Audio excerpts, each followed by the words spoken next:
দেখবো জুনিপারে কী করে এসএসএস করে লগ ইন করার পর চলে আসে তার কনফিগারেশন করতে হয়, মানে এসএসএস কী করে এনাবল করতে হয়। তো খুবই সিম্পলভাবে আপনার একটা কমান্ড দিলেই এটা কাজ হয়ে যাবে। তোমরা কনফিগারে যে সেট সিস্টেম সার্ভিস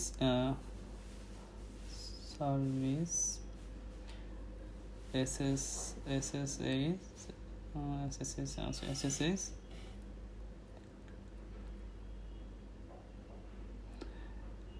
ফার্স্ট আমরা এটা দিব কমপ্লিট, দেন হচ্ছে set system service SSH root log in allow. এখন যেটা দেখতে পাচ্ছি লাস্টে set system service root log in allow, ওটাও দিতে হবে আমাদের। রুট দিয়ে যদি লগ ইন করতে চাই আমরা, সেক্ষেত্রে লাস্টের ওই কমান্ডটা দিতে হবে।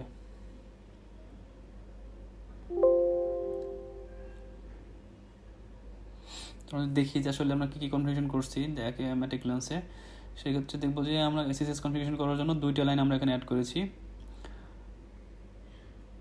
Set system service SSH root log in allow, এই লাইনটা দেখাচ্ছে, আর শুধু SSH একটা আমরা অ্যাড করেছিলাম। তো এখন যদি আমরা ট্রাই করি SSH 192.168.23.137, লগ ইন প্রম্পট চলে আসছে, ল্যাব পাসওয়ার্ড, আমি ল্যাব দিয়ে লগ ইন করতে পেরেছি এখানে। তো আমি বের হয়ে যাই, আবার লগ ইন করি রুট দিয়ে।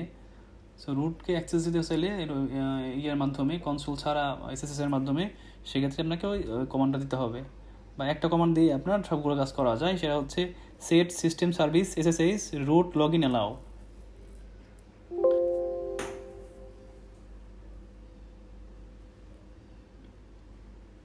যদি আবার দেখাই set system services SSH root log in allow, এটার আপনারা এনাবল করে দিলে বা এই কমান্ডটা দিলে আপনাদের SSH এনাবল হয়ে যাবে।